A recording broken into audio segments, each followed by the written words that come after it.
I came back to my office after lunch, coffee still warm in my hand. The hallway on the seventh floor was so quiet I could hear the click of my heels against the tiles. But as I neared my research wing, the air changed. My office door was slightly open, white light spilling out, and a low, steady voice mixed with the sound of papers being turned. I stopped at the doorway.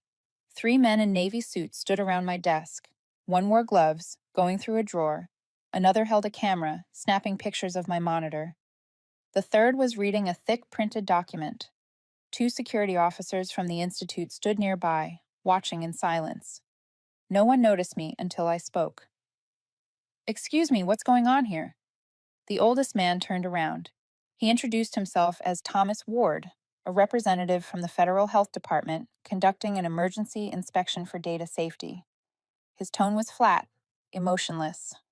I asked for the reason, since every audit had to be announced at least 3 days in advance. He glanced down at the paper in his hand, hesitated, then said this was a special request from the board, triggered by an anonymous report about a potential leak of patient gene data. The phrase gene data leak sent a chill down my spine. I knew exactly what was stored in my system, all internal data, encrypted, untraceable outside the lab.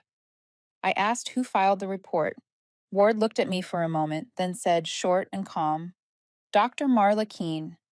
Her name cut through the air, sharp and cold. I turned toward the frosted glass down the hall.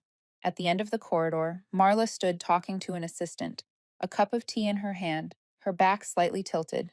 When our eyes met through the glass, she smiled, a small, knowing smile, the kind you wear when you've already predicted someone's reaction. I knew that look. I'd seen it 2 years ago, in a meeting where she presented my 3-month project without mentioning my name once. Ward motioned for me to step back so they could continue. I set my coffee on the side table, nodded, and kept my voice steady. "I'll cooperate. Could you specify the scope of the inspection?" They said they'd review all devices, personal drives, and any paper records related to the project. I moved to the waiting chair in the corner, watching. The clicking of keys, the shutter of the camera, the sound of paper, everything fell into rhythm, mechanical and precise. Every trace of my working life was being taken apart, recorded as evidence. I focused on my breathing, staring through the large window toward the parking lot where the Texas sunlight glared in golden streaks.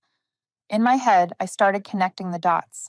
The meeting last week when Marla asked about the secondary data sets, the email she sent to management, seizing me, sweetly suggesting a review of security protocols. All of it fit together now, like a test prearranged long before today. One inspector opened my bottom drawer and pulled out my backup drive. He asked for the decryption password. I read out the string. The computer lit up, listing the folders. He paused at one called Human Resonance Log. I caught the quick glance the three men exchanged. Interest, maybe excitement. They asked what it was. I answered evenly, an approved side project, studying team cooperation metrics. They said nothing, just copied the entire folder and continued. An hour later, they packed their equipment, thanked me briefly, and said they'd return in the afternoon for a preliminary report. When they left, my office looked the same, yet everything felt off. Papers were slightly out of place, the monitor still glowing, and the air held a faint metallic scent, like after rain. I looked around the room and saw my reflection dimly in the glass. To anyone walking in, it would look like an ordinary scientist after a routine audit. But I knew something had just been set in motion. I gathered a few papers, shut down the monitor, and stepped into the hallway. Marla was still there, near the coffee machine. When I passed, she looked up and said lightly, "Heard they inspected your lab. Hope it wasn't anything serious." I met her gaze. "I hope so too." Then I walked on. The sound of my heels echoed softly across the floor, blending with the steady hum of the air conditioning. Outside, the sunlight had grown harsher. I wasn't afraid, just felt an emptiness spreading inside me, cold and clear. In this line of work, people can copy data, fake results, or even simulate system errors. But there's one thing they can't fake: the silence that follows when something's been tampered with. And in that moment, I knew this was only the beginning. I stood by the window, watching the Texas sun glare against the glass. the weight of the inspection still pressing on me. Sometimes all you have left is the silence between suspicion and truth, not knowing which one will reach you first. If you're still listening, tell me, where are you right now? Drop it in the comments. And if you like stories where revenge comes through intellect, not noise, don't forget to follow. Because what just happened was only the beginning. I came home that night with my head still spinning from the images of the afternoon, the cold lights of the lab, the clicking of the camera, the fleeting smile on Marla's face. I opened my laptop and sat in front of the screen in my small apartment in South Austin. Outside, the wind rattled the window, carrying the heavy heat and the smell of asphalt after a long day. On the table lay my old notebook, still open to the last line I'd written 2 years ago. Data only reflects what we choose to see. 2 years ago, that was when Marla and I were still working in the same research group. Back then, Helix and Labs had just launched a major project called Project Insight, using genetic algorithms to predict the likelihood of rare diseases. Marla and I were assigned as co-leads. I handled data architecture, while she took charge of publication and scientific communications. Everything went smoothly at first, until the day of the first results presentation. Marla stood before the board, presenting the report I had written myself. Every chart, every annotation, was the result of hundreds of hours of analysis. But when the director asked a question, she simply smiled and said, "We developed our own optimization method, not a single mention of my name, not even a glance." I just sat there, hand tightening around my pen, listening to the applause echo around the room. After that meeting, her name appeared in every media article. Mine appeared nowhere, just listed internally under technical support. I didn't say a word. In research, credit theft isn't rare, but from that day on, I avoided every joint project with Marla. She still greeted me kindly, sometimes even brought coffee to my desk, but her eyes, those calculating, measuring eyes, were something I could never forget. A year later, when Project Insight ended, I asked to transfer to a smaller team focused on behavioral research within work environments. That was when I began developing Human Resonance Log, an internal analytics tool to measure how effectively teams collaborated. The system only scanned emails and work messages, never private content, analyzing levels of cooperation through patterns of positive language. The idea was simple: measure teamwork through the way people talk. When I presented the trial to management, they found it fascinating. The technical director said, "If this works, it could help us understand which teams are struggling and which ones are thriving." The project got approved. I began rolling it out on a small scale, just a few volunteer teams, nothing mandatory. Marla found out about it when we met at the year-end conference. She gave a faint, mocking smile when she heard me describe it. "Eva, do you really believe attitude can be quantified? People here care about results, not feelings." I answered calmly, "Results are made by people, and people aren't machines." After that day, I stopped thinking about her. I drowned myself in work, in lines of code and endless reports. But over the past few months, I began noticing small changes. Marla often asked the director about data security and ongoing projects. She started joining unrelated committees, citing the need for transparency.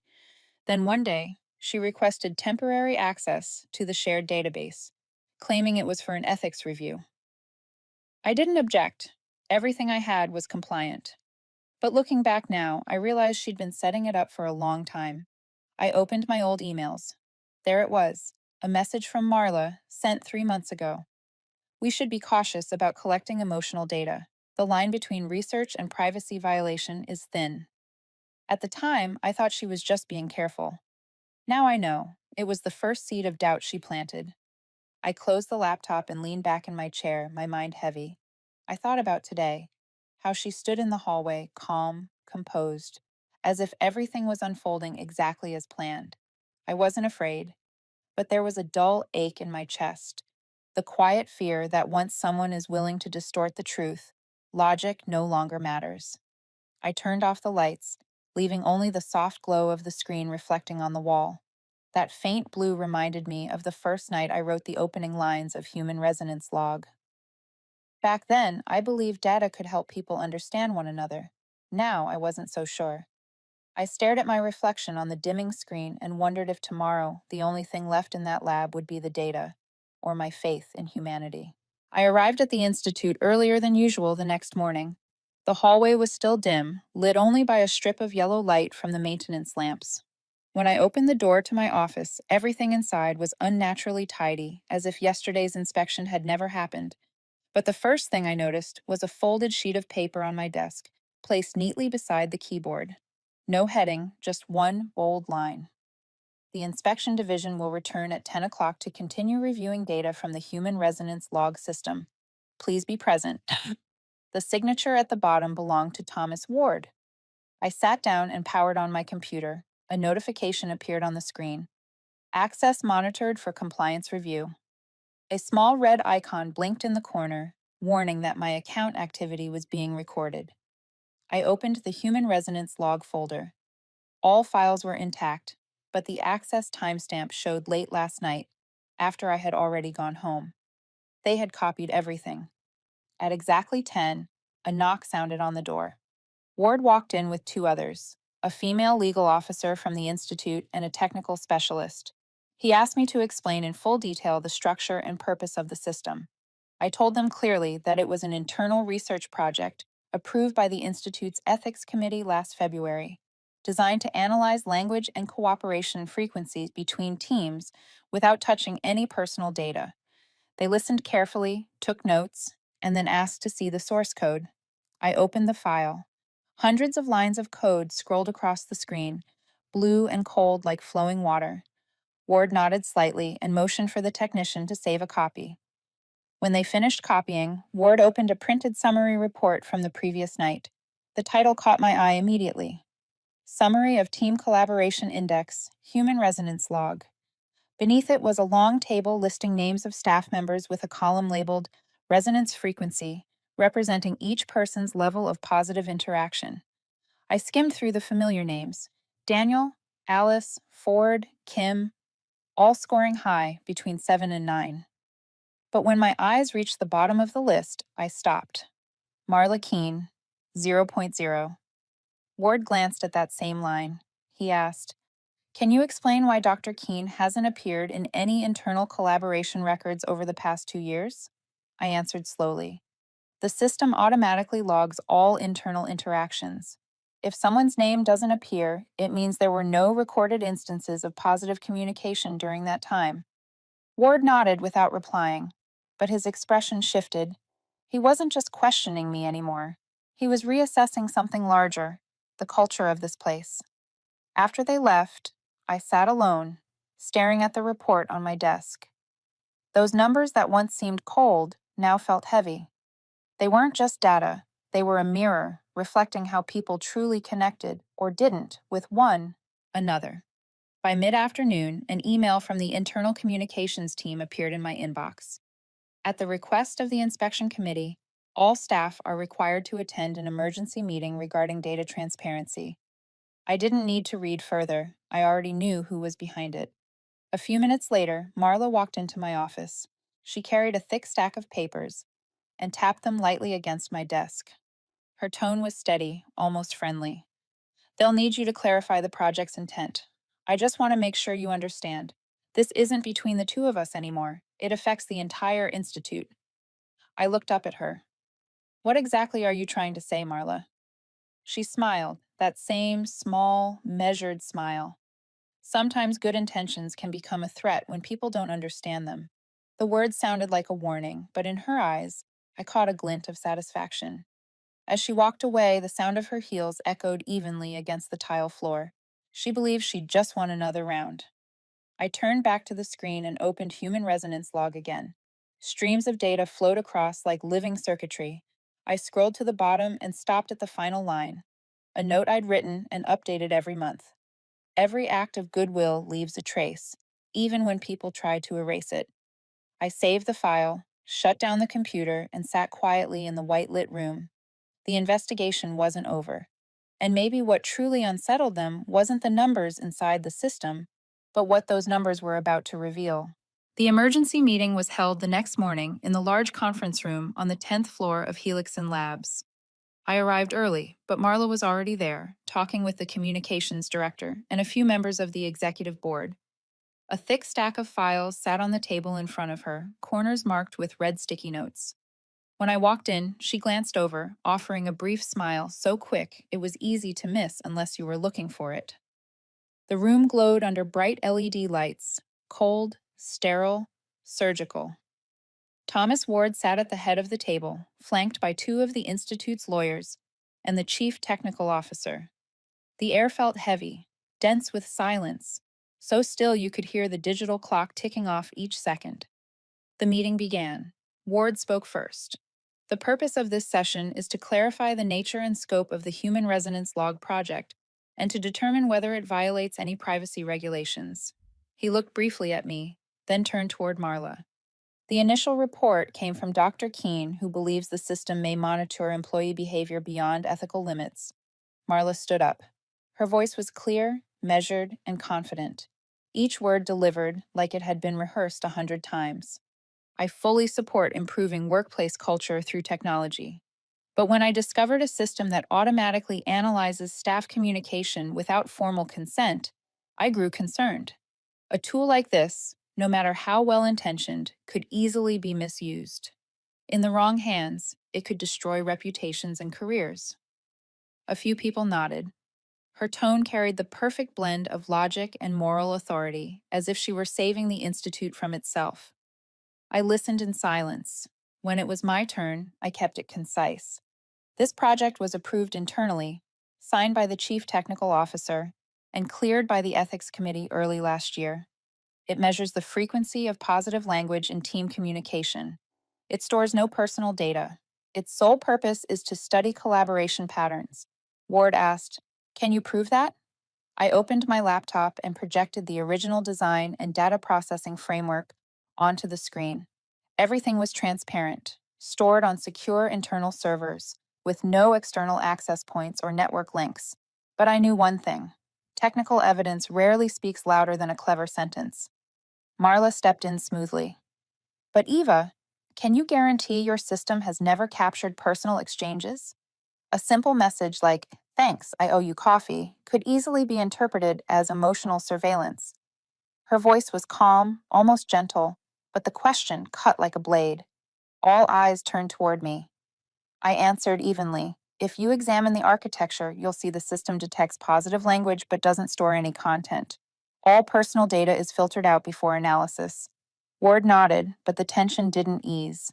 I could feel the room watching, weighing, waiting for me to falter. Some scribbled notes. Others just observed.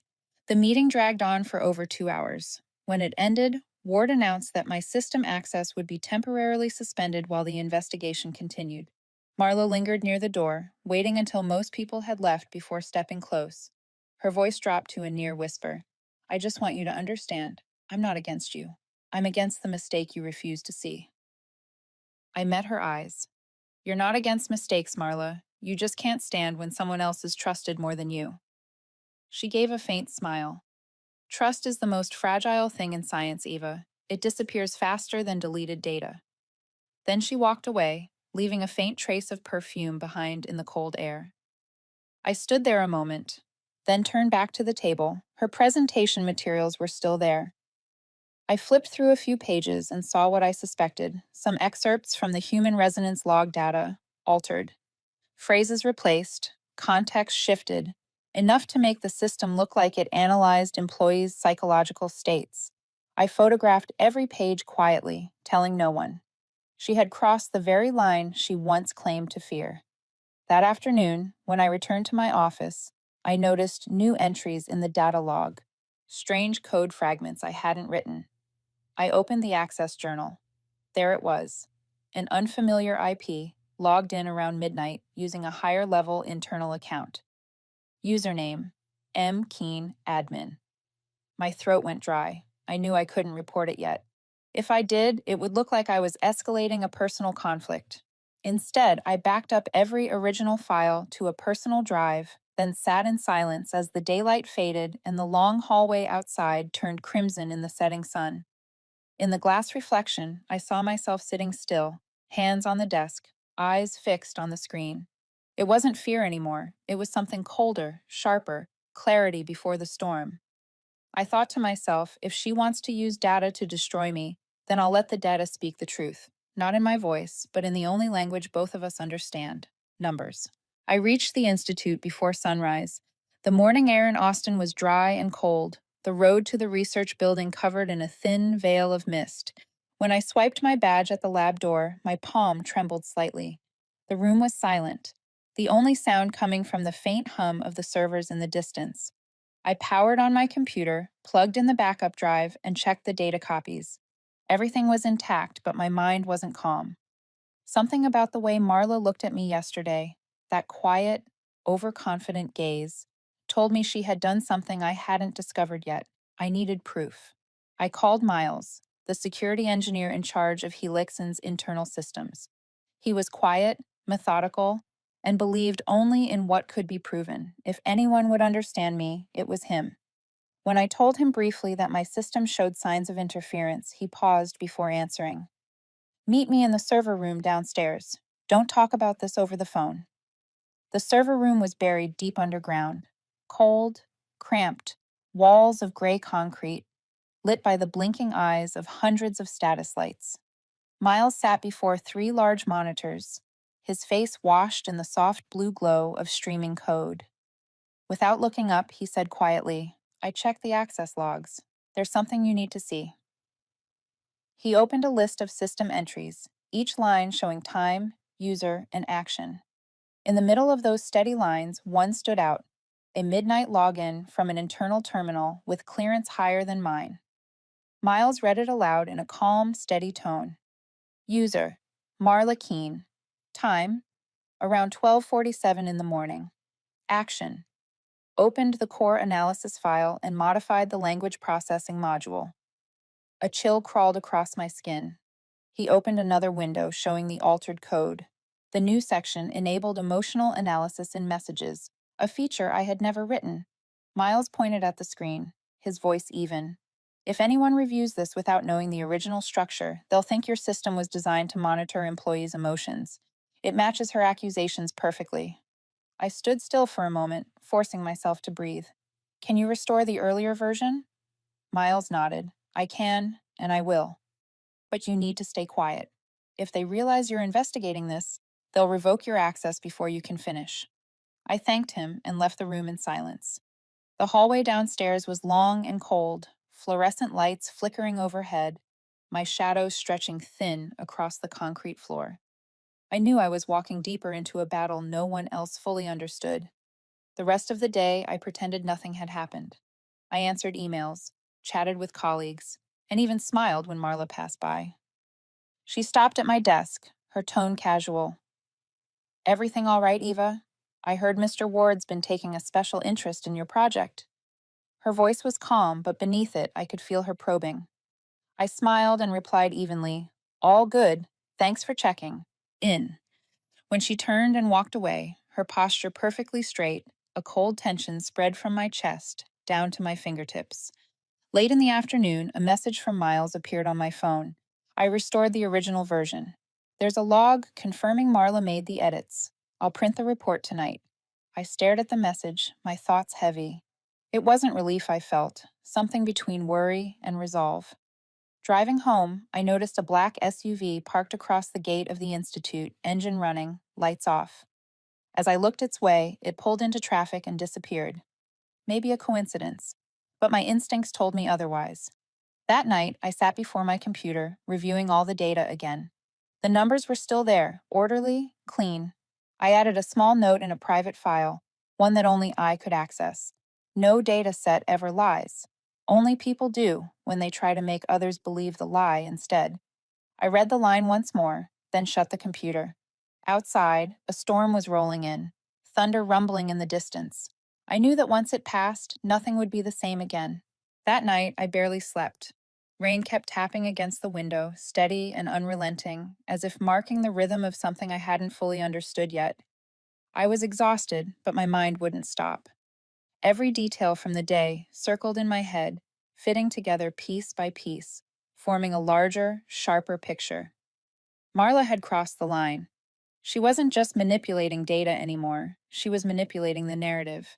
And at Helix and Labs, where data was treated as absolute truth, whoever controlled the story controlled belief itself. The next morning, I arrived later than usual. The air in the office was tight, stretched like a string about to snap. Conversations were hushed, glances averted. Something had spread, rumors, no doubt. When I entered the room, Marla was by the coffee machine, chatting with two new researchers. She saw me and smiled, soft as silk, but her eyes were cold metal. At my desk, I opened my inbox. The first message came from the legal department. Subject line: Notice of temporary suspension of research access. I opened it and read slowly. They cited the need to ensure transparency during the ongoing internal review. The word transparency felt like a knife. Just then, a message from Miles appeared. I just found out. They revoked my access, too. The report I printed last night is gone from the internal directory. Someone deleted it. My pulse spiked. Do you still have a copy? Yeah. Offline. But listen, Eva, looks like they're bringing this to the executive board. You need a smarter move, not just defense. I stared at the screen. Miles was right. If I stayed silent, Marla would win completely. She knew how to shape perception, how to make even the sharpest minds believe she was protecting the Institute. I opened my old notebook, the one filled with handwritten thoughts from past projects. Between the dense pages, I found a line I'd written months ago. In a world ruled by data, truth isn't what's proven, it's what's believed. I knew what I had to do. I would let them believe in data, but this time, the real data, the kind even Marla couldn't erase. That night, I returned to the Institute after hours. I knew the risk, but I went anyway. Rain was still falling, the research complex swallowed in darkness except for a faint light from the second floor, the central control room, where all system logs were automatically stored. I used my backup keycard to unlock the door. The room was cold and humming with the steady whir of fans. I sat down and accessed the secondary server, the weekly backup. They could wipe the main system, but not this one, not without leaving a trace. Lines of code filled the screen. I opened the activity log. Buried among thousands of entries was a single sequence, recorded on the night Miles had mentioned. A temporary login from Marla Keene's account, accessing the Human Resonance Log's core files. Every timestamp, every terminal address, every trace was right there, undeniable, irreversible. I copied everything to my personal drive, then sat still, staring at the glow of the screen. The flickering data reflected in my eyes, thousands of tiny lights whispering the truth. As I stood to leave, the door creaked open. I froze. Marla stepped inside. She didn't look surprised to see me there. If anything, it felt like she had been expecting it. She wore a dark coat, her hair tied back neatly, her voice calm, almost casual. Working late again, Eva? I didn't answer. The monitor behind me was still on, displaying the log entries I'd just uncovered. The light illuminated her face, sharpening that composed, unnerving stillness. Just grabbing a few documents, I said evenly. Marla stepped closer, her gaze landing briefly on the screen. 1 second was all it took for her to realize what she was looking at. But she didn't flinch. Instead, she smiled, a small, knowing smile. You're always the clever one, Eva. But sometimes clever people forget that not every truth is meant to be accepted, especially when it costs people their faith. I said nothing. She reached out, tapped her fingers lightly on the edge of the desk, as if signaling the end of a conversation. Be careful. You don't know what you're fighting against. Then she turned and walked away. The sound of her heels echoed down the corridor, blending with the distant patter of rain against the glass. I sat there, heart pounding, but mind crystal clear. Her words weren't just a warning, they were an admission. Tomorrow, when I present this data to the board, everything will explode. But this time, I wasn't afraid, because I had something she couldn't manipulate, the evidence of her own hand. Before leaving, I opened my notebook and wrote a new line. When a manipulator believes she controls everything, that's when she leaves her perfect evidence behind. I closed the book and stepped out into the cold air. The rain had stopped, but the sky still hung heavy. I took a deep breath and walked into the night, knowing the final round had just begun. The next morning, I arrived at the Institute earlier than usual. The Austin sky was still wrapped in a thin layer of mist. sunlight not yet strong enough to break through. I pushed through the glass doors, swiped my badge, and heard the dry, familiar beep. Everything looked the same, but the air felt different, like the entire building was holding its breath, waiting for something to happen. On the way to my office, I could feel eyes following me. Not curious, cautious. The kind of look people give when they've already chosen which side to stand on. Word had spread faster than I'd imagined. Marla knew how to use fear as a weapon. But that morning, I wasn't afraid. I had the truth, and this time, I wouldn't let her twist it. Around 10, the internal announcement echoed through the speakers. All members of the data division report to the central conference room on the fourth floor at 10:30. Mandatory. I knew instantly. This was the meeting, the one who would decide everything. The conference room on the fourth floor was large, surrounded by glass walls, bright with cold white light pouring down from the ceiling. When I walked in, nearly 20 people were already seated around the table: executives, legal staff, technical leads, and at the center of it all, Marla, calm and poised, as if she were about to present an award instead of an accusation. At the head of the table sat Ward, the internal auditor, face stern as ever. He began the meeting in a low, deliberate voice. The preliminary investigation into the human resonance log is complete. Today, both parties will present their statements before the Ethics Council makes its decision. My heartbeat was heavy, but my hands were steady. When Ward gestured to Marla, she rose, straightened her collar, and began with a confident smile. I want to make it clear that I've never opposed Dr. Eva Martin's research.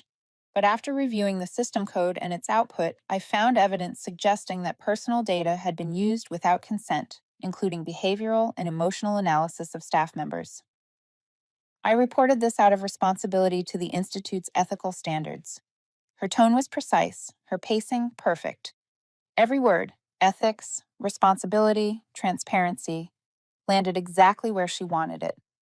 Around the table, a few heads nodded.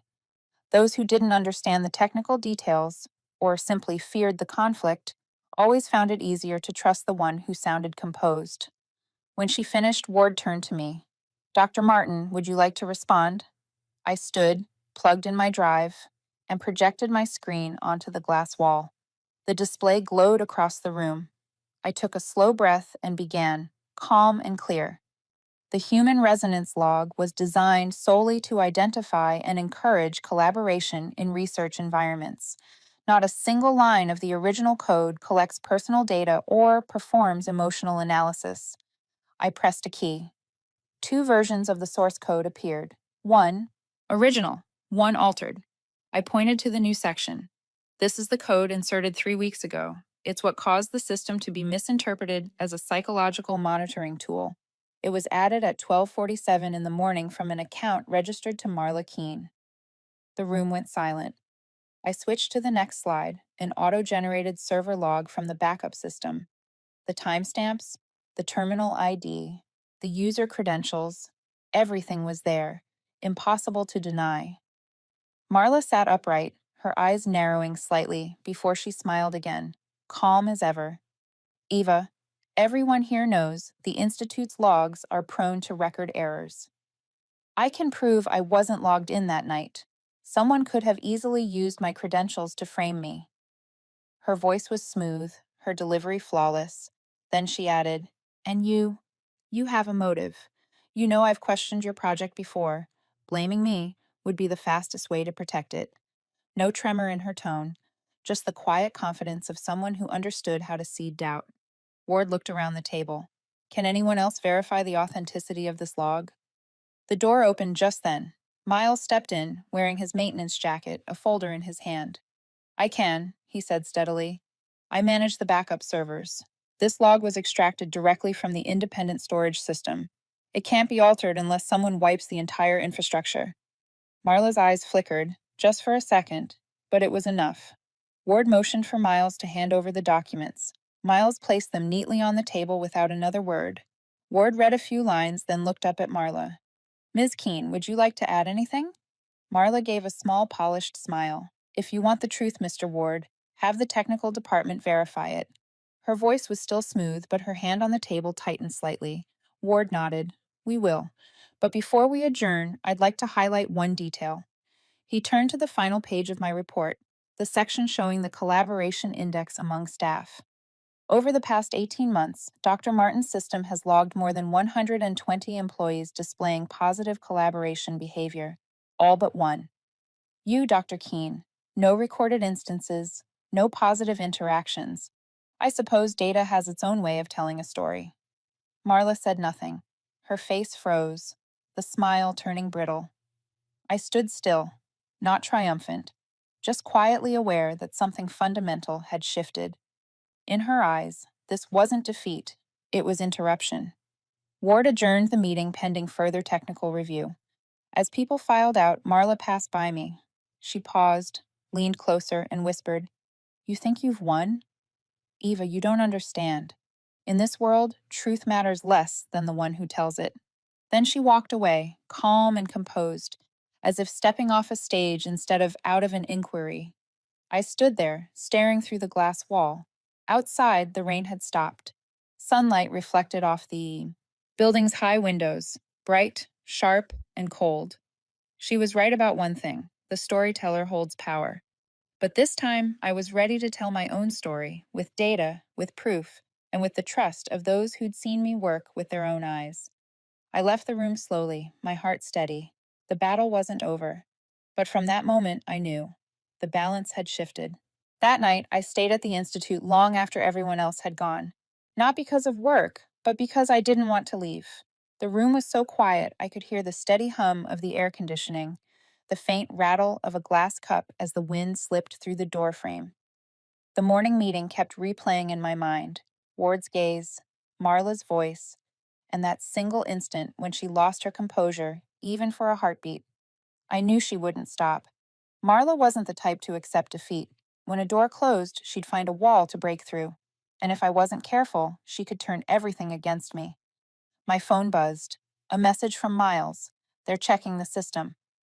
Ward asked me to send the full backup data, but I think he's testing to see who reacts first.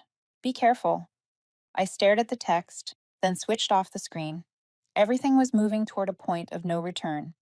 Part of me wanted it to end, but another part knew that if it ended too soon, the truth would stay buried. I had to let it reveal itself. The next morning, the Texas sky was heavy, the clouds thick with coming rain. As soon as I arrived, I saw a notice pinned to the internal board: Executive Council to convene special session Friday morning. Topic: Legality and impact of the human resonance log system. Below the headline, our names stood side by side, mine and Marla's, two halves of the same story. I wasn't one for confrontation, but I knew I couldn't avoid this one. If Marla took control of the narrative before the council, I would lose everything, not just the project, but my reputation, my credibility, and the principles I'd protected for 4 years at Helixon. Before the meeting, I sat in Ward's office. He looked at me, his expression both stern and tired. "Eva, do you realize what you're about to do could pull a lot of people into this? I believe you, but the council isn't easy to convince. They don't care who's right. They care about what's safe." I nodded, my voice steady. "I understand, but sometimes what's safe isn't what's right. And if someone like Marla controls the story, the truth will never see the light."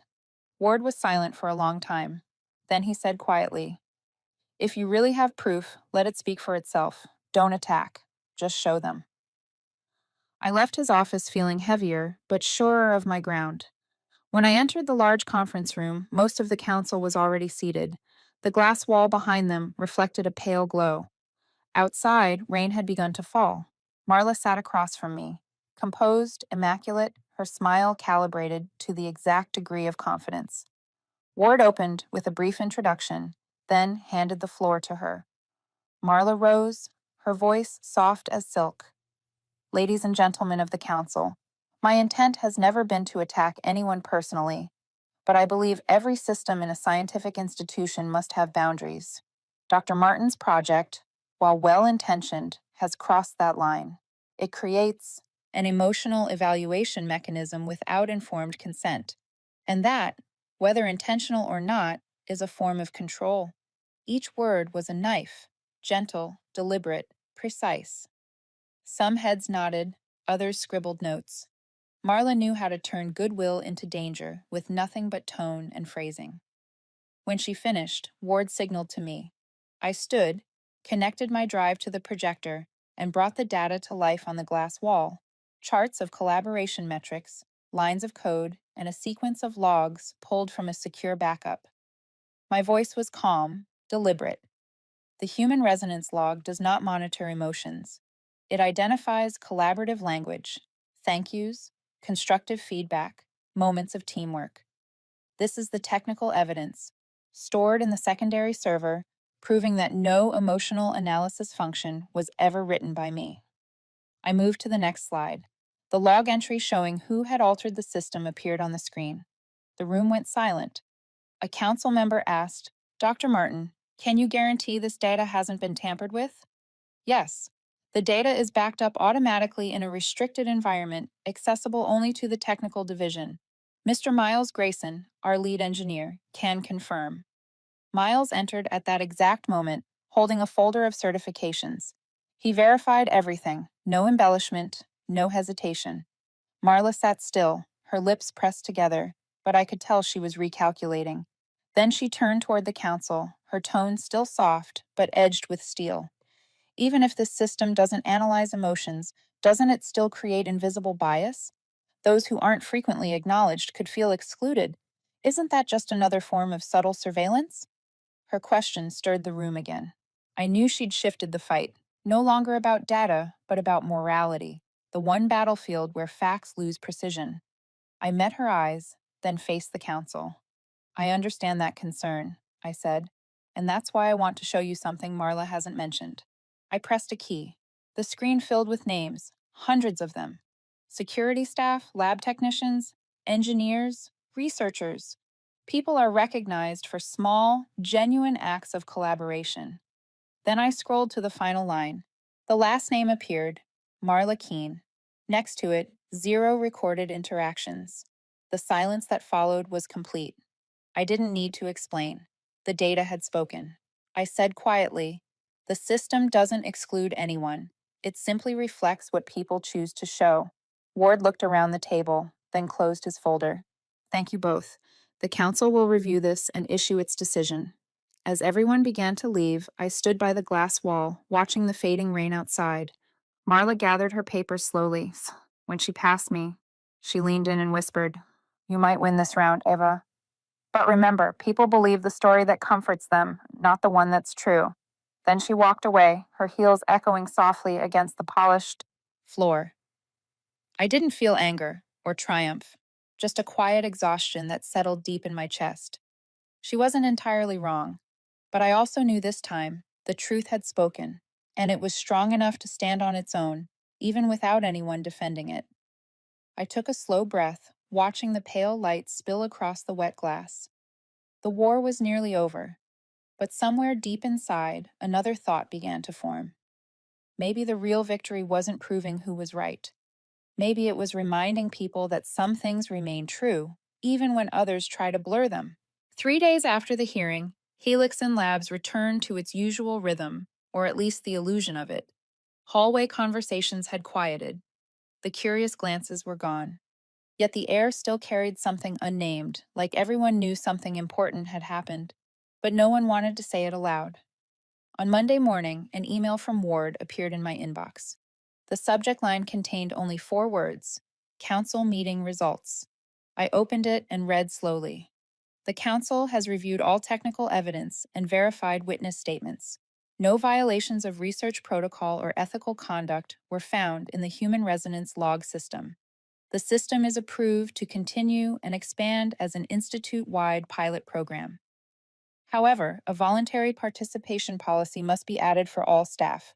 Dr. Marla Keene will be reassigned to an independent technical division to continue in a role more suited to her expertise. I read to the end and sat still. There was no triumph, only a soft, exhausted relief, like stepping off a steep hill after a long climb. I closed my laptop and looked out the window. The Austin sky was a rare, brilliant blue. When I arrived at the Institute, the atmosphere had changed. Daniel placed a cup of coffee on my desk, smiling. Congratulations, doctor. Everyone's happy for you. Oh, and Ward wants to see you in the small conference room at 10. I thanked him. As I walked down the hallway, a few colleagues patted my shoulder. Some just smiled. No one said much, but their eyes did. Respect. Maybe because, in a place where trust was often buried beneath numbers and metrics, I had reminded them that fairness could still exist. Ward was standing by the window when I entered. He turned, his voice warm but measured. Ava, the council didn't just clear you. They want you to lead the Human Resonance Log as an official institute program, to expand it across teams, integrate it into our HR systems. They're calling it Project Human Pulse. I blinked. Human Pulse? He nodded. A way to measure an organization's rhythm, not through KPIs, but through kindness. He smiled, rare and brief. And you've earned it.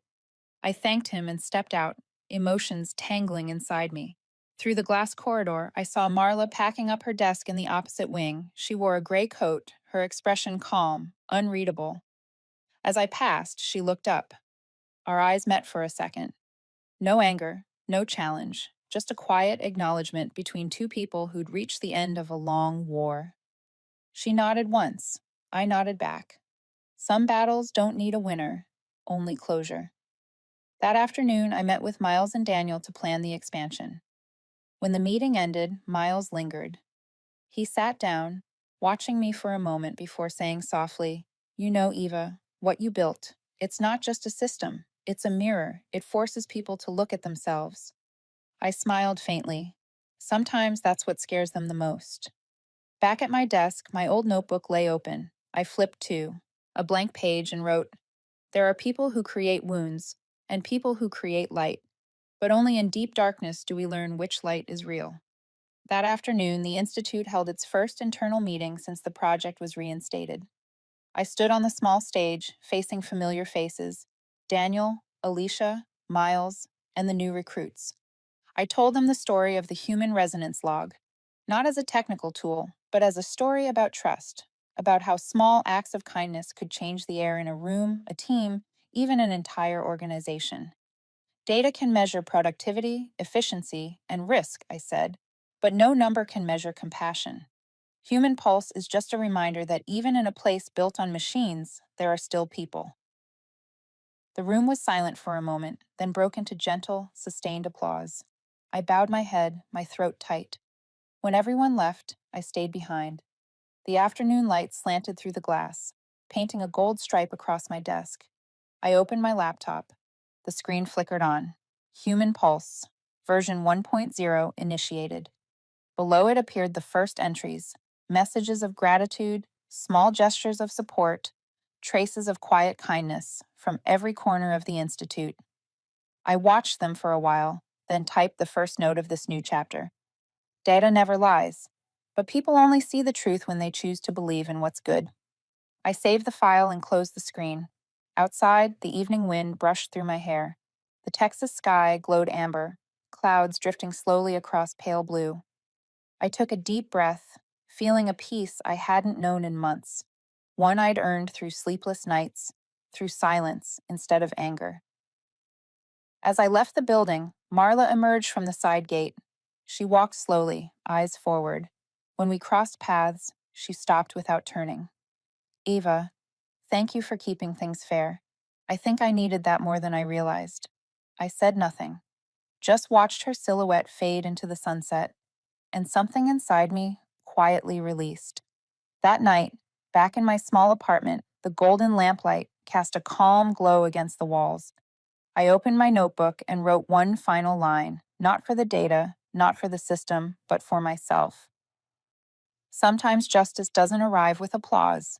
It arrives in silence, when both the hurt and the hurting can finally breathe again. That's when the truth is restored. I set down the pen, closed my eyes, and let my breath slow.